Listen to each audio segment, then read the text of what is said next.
Sinong nakaranas po dyan ng ang pinggan nila ay baon ng nyog. Oh, madami kami noon, baon ng nyog, lagayan ng ulam, pakbet, ganyan. Dinengdeng. Yung baon ng nyog, pag nakuha mo na yung panggata mo, kinikis-kis ng tatay ko yan. Bumibili ng liha. Diba ano? 2.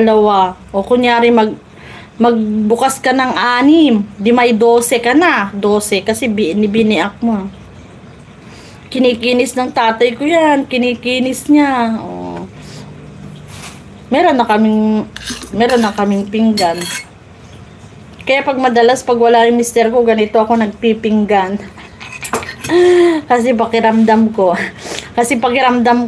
Baon ng nyog. Oh, baon ng nyog talaga.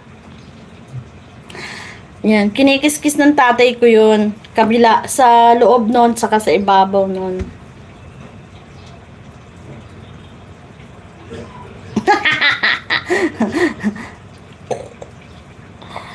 Sis, pag di nakapaghugas ng plato, kuha na lang po kami ng malalapad na dahon. Ay, di ba? Budo fight, dahon ng saging. Oo. Naranasan mo din ba yan?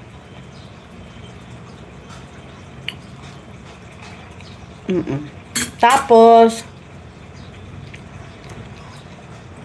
yung kawayan,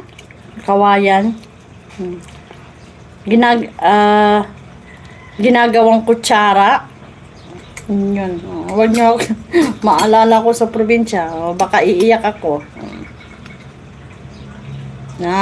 Siyempre naman, nagtatagalog ka eh.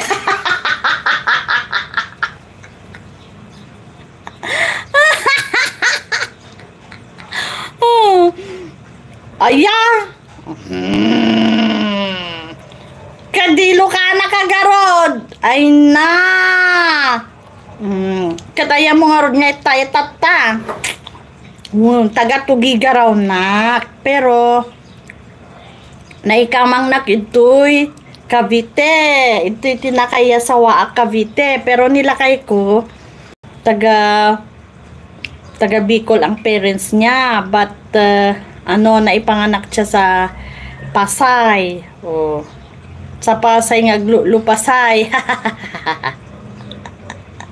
Nasa Cavite po ako. Ikaw, nasa ibang bansa ka.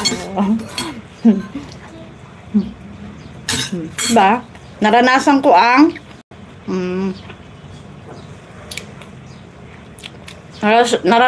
ang agraep. Naranasan ko ang sika. Naranasan ko ang mag-ani ng palay. Good morning. What's good in the morning if your meal is egg?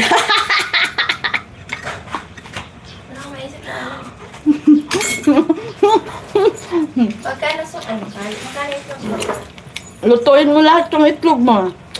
Dami na. Magkano nga ba yun? Nakalimutan ko na.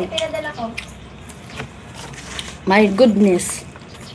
Yung egg na large, magkano yun?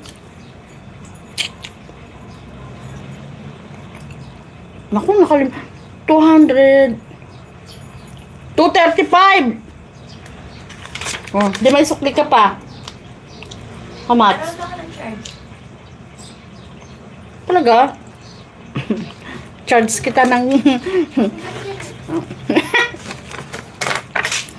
yung iba, yan, nagpasabay siya sa akin ng isang tray na egg. Yung iba, alam nila yung yung pagod ko. Pero yung iba, o sinwala lang, hello, nagpasabay na nga, wala pa akong narinig na thank you. Yeah. See? Ito sa aking pet. Kaya mapabait ako sa mga marunong mag-appreciate. Pet siya sa akin. Sorry naman. So, okay lang naman. At least, ano ko sila? Ang tawag dito? Suki ko sila. So, okay lang. Baka